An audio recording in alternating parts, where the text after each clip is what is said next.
Livro No Mundo Maior, por Francisco Cândido Xavier, pelo Espírito André Luiz. 8. No Santuário da Alma. Noite fechada, Calderaro e eu penetramos casa confortável e nobre, onde o instrutor, segundo prometera, me proporcionaria alguns esclarecimentos novos com referência aos desequilíbrios da alma.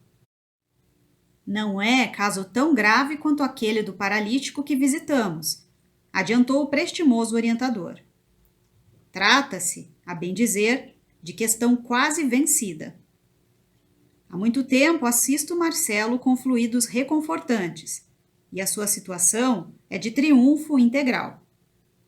Dócil à nossa influência, encontrou na prece e na atividade espiritual o suprimento de energias de que necessitava.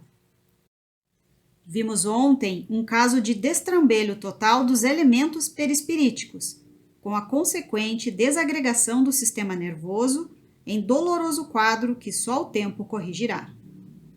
Aqui, entretanto, a paisagem é outra.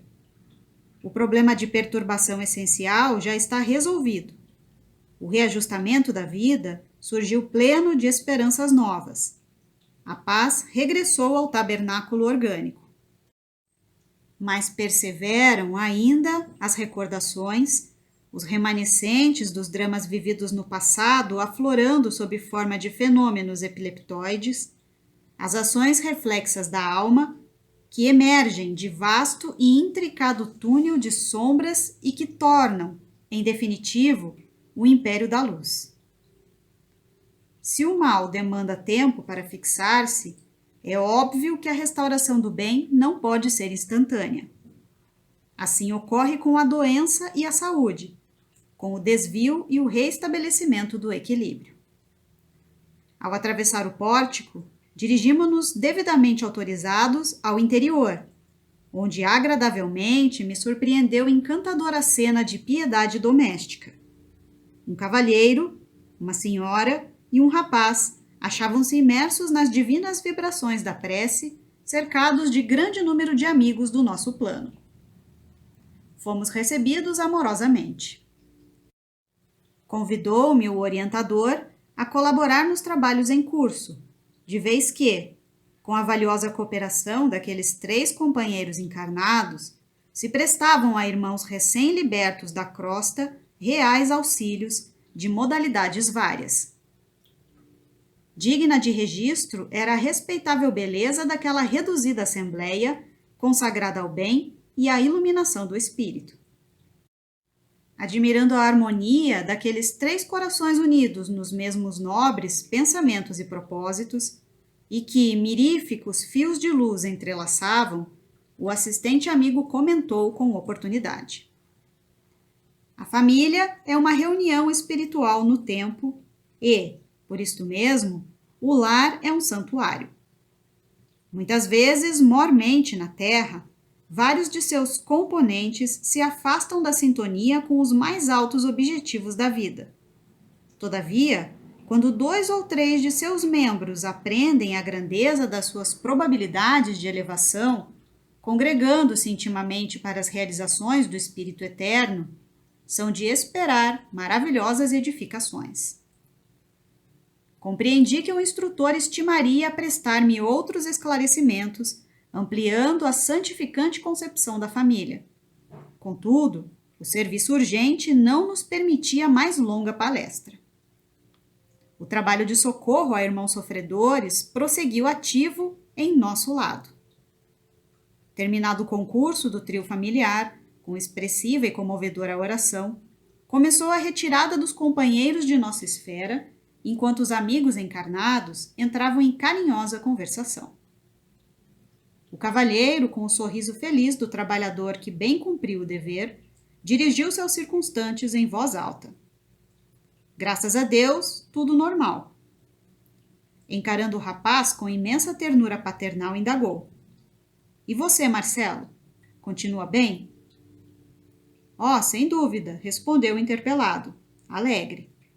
Estou maravilhado, papai, com os excelentes resultados que venho colhendo em nossas reuniões das quintas-feiras. Tem voltado aos ataques noturnos? Não.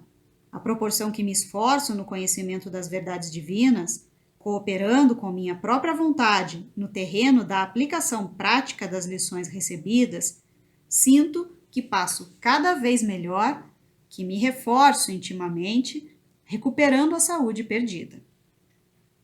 Reconheço também que, em me desinteressando da edificação espiritual, distraído da minha necessidade de elevação, voltam as perturbações com intensidade.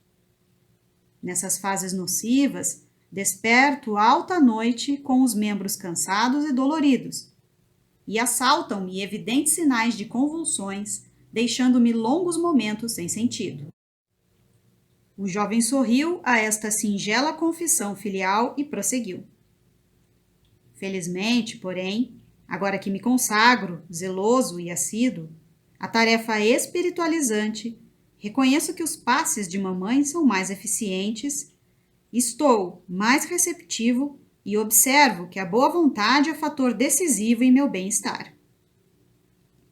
Os ouvintes entreolharam-se contentes e o entendimento íntimo continuou edificante, repleto de belas sugestões. O assistente, preparando-me o raciocínio, informou. Certo, não precisarei de esclarecer que Marcelo se entretém com os pais. Possui outros irmãos que ainda não se afinam com a sagrada missão do casal. Ele, porém, é portador de sentimentos elevados e generosos. Tem, como quase todos nós, um pretérito intensamente vivido nas paixões e excessos da autoridade. Exerceu outrora enorme poder de que não soube usar em sentido construtivo. Senhor de vigorosa inteligência, planou em altos níveis intelectuais, de onde nem sempre desceu para confortar ou socorrer. Portador de vários títulos honoríficos, muita vez os esqueceu, precipitando-se na vala comum dos caprichos criminosos. Impôs-se pelo absolutismo e intensificou a lavra de espíritos que o dilacerariam mais tarde. Chegada a colheita, de nefanda messe, experimentou sofrimentos atrozes. Inúmeras vítimas o esperavam além do sepulcro e arremeteram contra ele. Entretanto, se errou clamorosamente, Marcelo, em muitas ocasiões, desejou ser bom e formou dedicações valiosas em torno de seu nome. Tais devotamentos, contudo, houveram de aguardar oportunidade por auxiliá-lo.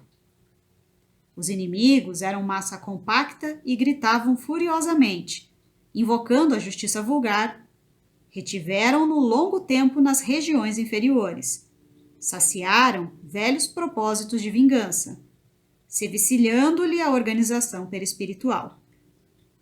Marcelo, em plena sombra da consciência, rogou, chorou e penitenciou-se vastos anos. Por mais que suplicasse e por muito que insistissem os elementos intercessórios, a ansiada libertação demorou muitíssimo, porque o remorso é sempre o ponto de sintonia entre o devedor e o credor, e o nosso amigo trazia a consciência fustigada de remorsos cruéis. Os desequilíbrios perispiríticos flagelaram-no assim, logo que atravessou o pórtico do túmulo, obstinando-se anos a fio. Feito breve intervalo nas explicações, acrescentei, curioso. Isso quer, então, dizer que o fenômeno epileptoide muito raramente ocorre por meras alterações no encéfalo, como sejam as que procedem de golpes na cabeça, elucidou o assistente, cortando-me a observação reticenciosa.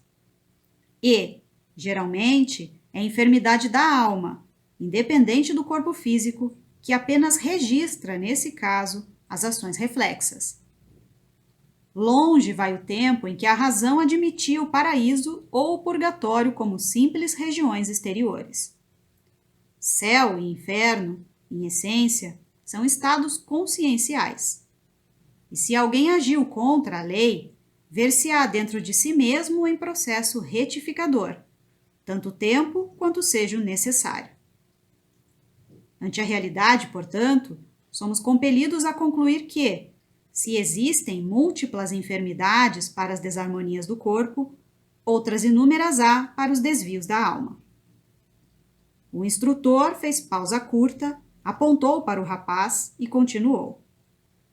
Mas, regressando às informações a respeito de Marcelo, cabe-me dizer-te que, pouco a pouco, esgotou ele as substâncias mais pesadas do fundo do cálice de provas. Longos anos de desequilíbrio em que as vítimas, tornadas em algozes, o abalaram com tremendas convulsões, através de choques e padecimentos inenarráveis, clareando-lhe os horizontes internos, tendo nosso irmão, afinal, logrado entender-se com o prestimoso e sábio orientador espiritual, a quem se liga desde remoto passado. Foi socorrido e amparado. Indagou ansioso por almas que lhe eram particularmente queridas, sendo-lhe cientificado que os seus laços mais fortes já se encontravam de novo na carne, em testemunhos e labores dignificantes. Suplicou a reencarnação, prometeu aceitar compromissos de concurso espiritual na crosta, a fim de resgatar os enormes débitos, colaborando no bem e na evolução dos inimigos de outrora, e conseguiu a dádiva, apoiado por abnegado mentor que o estima de muitos séculos. Tornou à esfera carnal e reiniciou o aprendizado. Ultimamente, renasceu estreitado em braços carinhosos, aos quais se sente vinculado no curso de várias existências vividas em comum. Agora, sinceramente aproveitando as bênçãos recebidas, desde os mais tenros anos, preocupa-se em reajustar as preciosas qualidades morais. Caracteriza-se, desde menino, pela bondade e obediência, docilidade e ternura naturais. Passou a infância tranquilo, embora continuamente espreitado por antigos perseguidores invisíveis. Não se achava a eles atraído em virtude do serviço regenerador a que se submetera. Mas, ao topar com algum dos adversários, nos minutos de parcial desprendimento propiciado pelo sono físico, sofria amargamente com as recordações. Tudo prosseguia sem novidades dignas de menção. Sob a vigilância dos pais e com o amparo dos benfeitores invisíveis, preparava-se o menino para os trabalhos futuros. Contudo, logo que se lhe consolidou a posse do patrimônio físico, ultrapassados os 14 anos de idade, Marcelo, com a organização perispiritual plenamente identificada com o invólucro fisiológico, passou a rememorar os fenômenos vividos e surgiram-lhe as chamadas convulsões epilépticas com certa intensidade.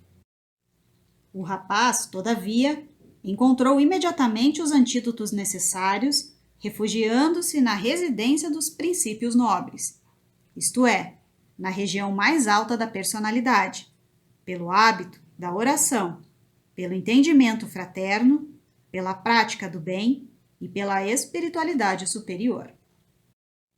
Limitou, destarte, a desarmonia neuropsíquica e reduziu a disfunção celular, reconquistando o próprio equilíbrio dia a dia, mobilizando as armas da vontade. Nesse esforço, dentro do qual se fez extremamente simpático, recebeu vultuosa colaboração de nossa esfera, aproveitando-a integralmente pela adesão criteriosa ao esforço construtivo do bem.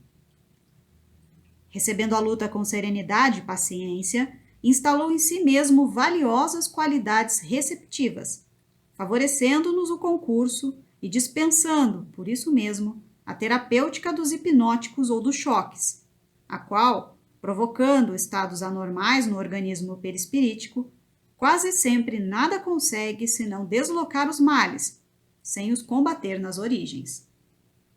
O caso de Marcelo oferece por isso características valiosas. Atendendo às sugestões daqueles que o beneficiam, adaptando-se à realidade, vem sendo médico de si mesmo, única fórmula em que o enfermo encontrará a própria cura. Nesse instante, o rapaz despedia-se delicadamente dos pais, retirando-se para o quarto particular, onde se recolheu ao leito, após abluir a mente em pensamentos de paz e de gratidão a Deus. Dentro de breves minutos, afastava-se do veículo denso e vinha ter conosco, saudando Calderaro com especial carinho. O assistente apresentou-me afável. Mostrava o jovem profunda lucidez, abraçado a nós ambos, com inequívocas demonstrações de alegria. Comentou suas esperanças no porvir. Expôs-nos ardente desejo de trabalhar pela difusão do espiritismo evangélico, disposto a colaborar na obra edificante que os genitores vêm realizando. Referiu-se, para admiração minha, às atividades de nossa colônia espiritual. Indagou das minhas impressões de nosso lar, seduzindo-me pela oportunidade de conceitos e pela beleza das apreciações inteligentes e espontâneas. Ia a conversa a meio, quando dois vultos sombrios cautelosamente se aproximaram de nós. Quem seriam, senão míseros transeuntes desencarnados? Inteiramente distraído, continuei nos comentários humildes, mas o estimado interlocutor perdeu visivelmente a calma. Qual se fora tocado no íntimo por forças perturbadoras, Marcelo empalideceu, levou a destra ao peito e arregalou os olhos desmesuradamente. Reparei que as ideias lhe baralhavam no cérebro perispiritual, que não conseguia ouvir-nos com tranquilidade, e, desprendendo-se célere de nossos braços, correu desabalado, retornando ao corpo. Quis detê-lo, penalizado, pois conosco estava perfeitamente sintonizado. Algo mais forte que o conhecimento cordial unia-me ao novo amigo, o que reconheci desde o primeiro contato. Não pude, porém, fazê-lo. Reteve-me Calderaro com vigor e exclamou: Deixa-o, André. Acompanhemo-lo. Não podemos olvidar que Marcelo não se encontra perfeitamente curado. Indicando as entidades provocadoras, a pequena distância, prosseguiu esclarecendo. A simples reaproximação dos inimigos de outra época altera-lhe as condições mentais. Receoso, aflito, teme o regresso à situação dolorosa em que se viu, há muitos anos, nas esferas inferiores, e busca, apressado, o corpo físico, à maneira de alguém que se socorre do único refúgio de que dispõe, em face da tempestade iminente. Os espíritos erradios bateram em retirada e tornamos ao interior doméstico, onde encontramos o jovem tomado de contorções. Abracei-o, como se o fizesse a um filho querido. O ataque amainou, sem, contudo, cessar de todo. Ergui os olhos para o orientador em muda interrogação. Por que tal distúrbio? A câmara de Marcelo permanecia isolada quanto ao contato direto com as entidades inferiores. Permanecíamos os três em palestra edificante. Por que motivo a perturbação, se nos mantínhamos em salutar atmosfera de santificantes pensamentos? O instrutor contemplou-me bondoso e recomendou: Observa o campo orgânico, examinando particularmente o cérebro. Notei que a luz habitual dos centros endócrinos empalidecera, persistindo somente a epífise a emitir raios anormais. No encéfalo, o desequilíbrio era completo. Das zonas mais altas do cérebro partiam raios de luz mental que, por assim dizer, bombardeavam a colmeia de células do córtex. Os vários centros motores, inclusive os da memória e da fala, jaziam desorganizados, inânimes. Esses raios anormais penetravam as camadas mais profundas do cerebelo, perturbando as vias do equilíbrio e destrambelhando a tensão muscular.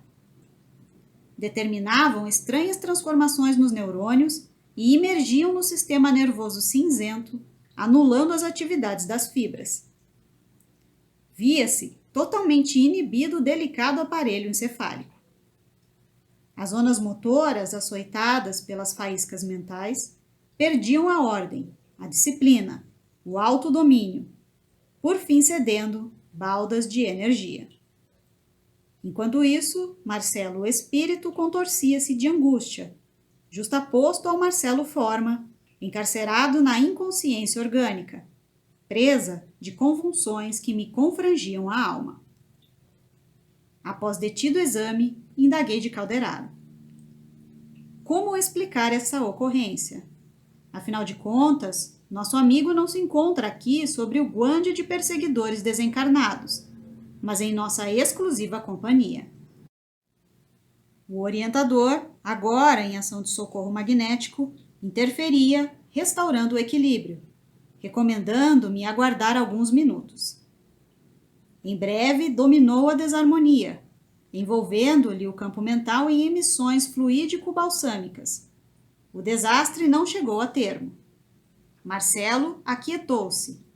Refez-se a atividade cerebral, qual praça em tumulto logo descongestionada. As células nervosas retomaram sua tarefa, normalizaram-se as vias do tráfego. O sistema endócrino regressou à regularidade, as redes de estímulos restabeleceram os serviços costumeiros.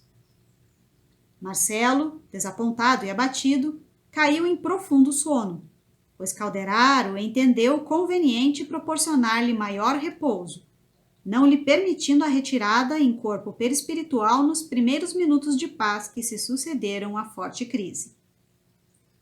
Observando o rapaz, no conchego do leito, o instrutor fitou-me benévolo e perguntou: Lembras-te dos reflexos condicionados de Pavlov? Como não? Recordava-me, sim, da famosa experiência com cães, aplicada a fenômenos outros. Pois bem, prosseguiu Calderaro bondoso, o caso de Marcelo verifica-se em consonância com os mesmos princípios.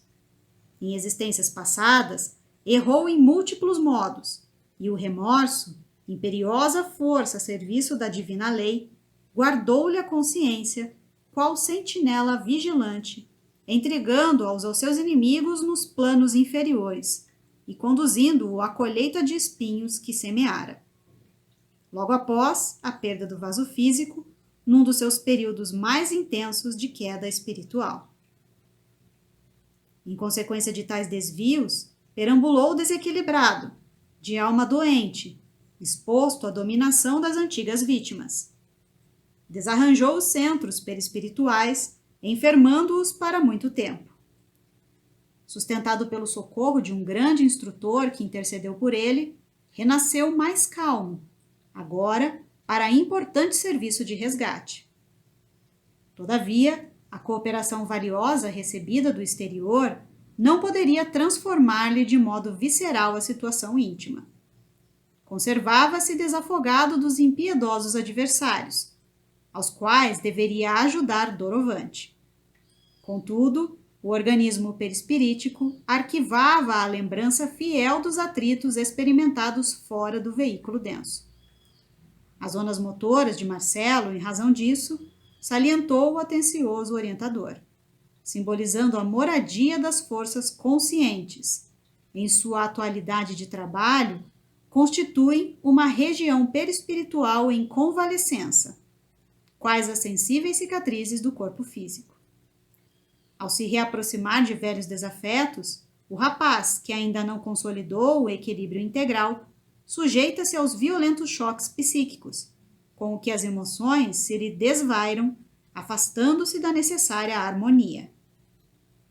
A mente desorientada abandona o leme da organização perispirítica e dos elementos fisiológicos, assume condições excêntricas, dispersa as energias que lhe são peculiares em movimentos desordenados. Passam, então, essas energias a atritarem-se e a emitir radiações de baixa frequência, aproximadamente igual à de que lhe incidia do pensamento alucinado de suas vítimas. Essas emissões destruidoras invadem a matéria delicada do córtex encefálico, assenhoreiam-se dos centros corticais, perturbam as sedes da memória, da fala, da audição, da sensibilidade, da visão e inúmeras outras sedes do governo de vários estímulos. Temos, destarte, o grande mal de sintomatologia aparatosa, determinando as convulsões nas quais o corpo físico, prostrado, vencido, mais se assemelha à embarcação repentinamente à matroca. As elucidações de Calderaro enchiam-me de respeito pelos fundamentos morais da vida. Compreendi agora a impossibilidade de uma psiquiatria sem as noções do espírito.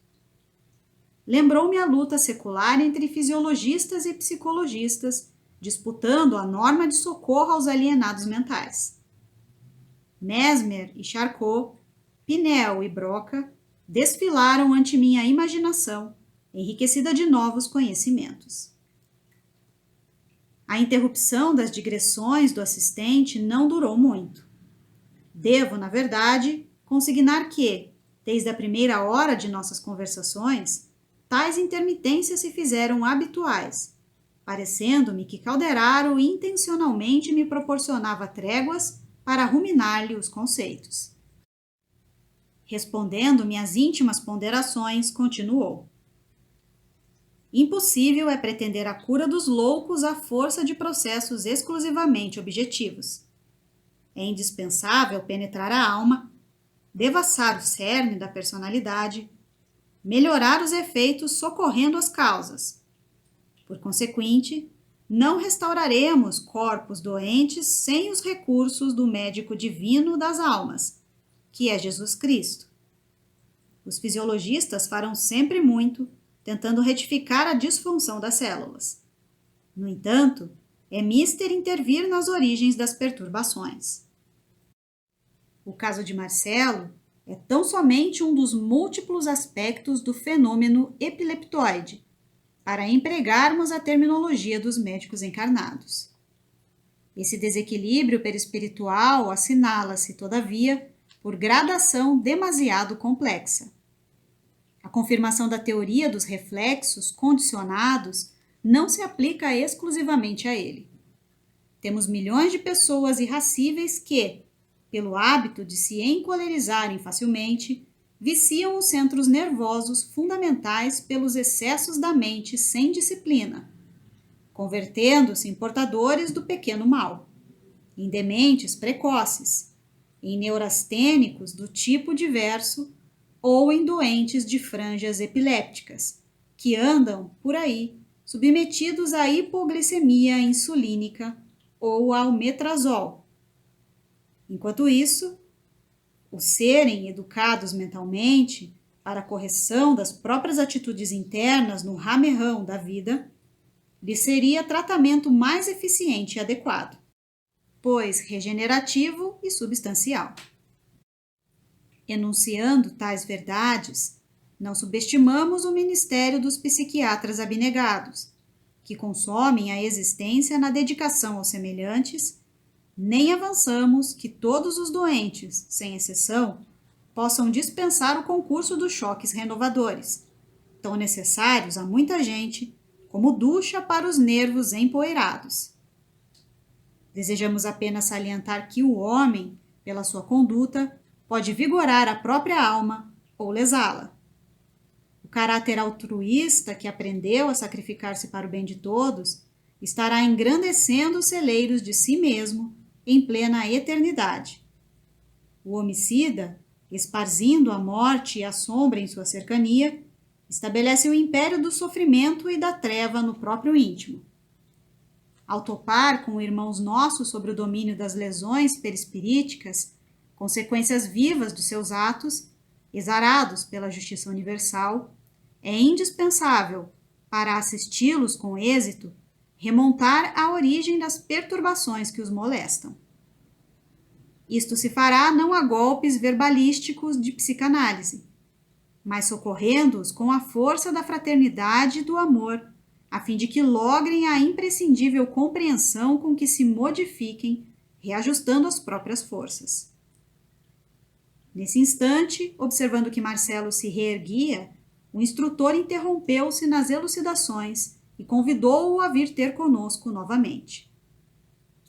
O rapaz abraçou-nos comovido. Então, disse fitando humildemente Calderaro: fraquejei e caí. Oh, não! Exclamou o orientador, afagando. Não te sintas em queda. Estás ainda em tratamento e não podemos esquecer a realidade. Teu esforço é admirável. Entretanto, há que aguardar a contribuição do tempo. Sorriu e acentuou. Em épocas recuadas, perdeste valioso ensejo de seguir na senda progressiva, a escorregar, a resvalar. Agora, é imprescindível retomar a subida cautelosamente.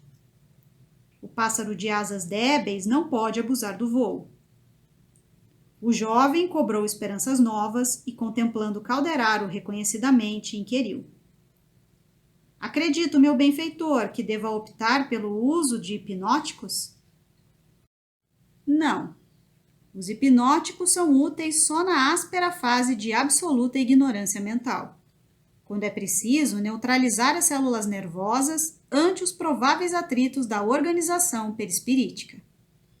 Em teu caso, Marcelo, para a tua consciência que já acordou na espiritualidade superior, o remédio mais eficaz consiste na fé positiva, na autoconfiança, no trabalho digno, em pensamentos enobrecedores. Permanecendo na zona mais alta da personalidade, vencerás os desequilíbrios dos departamentos mais baixos, competindo-te, por isso mesmo, atacar a missão renovadora e sublime que te foi confiada no setor da própria iluminação e no bem do próximo. Os elementos medicamentosos podem exercer tutela despótica sobre o cosmo orgânico, sempre que a mente não se dispõe a controlá-la, recorrendo aos fatores educativos. O rapaz osculou-lhe as mãos enternecidamente e Calderaro, ocultando a comoção, falou bem-humorado. Nada fizemos ainda por merecer o reconhecimento de qualquer criatura. Somos não mais do que trabalhadores imperfeitos em serviço, e o serviço é a maior força que nos põe de manifesto nossas próprias imperfeições.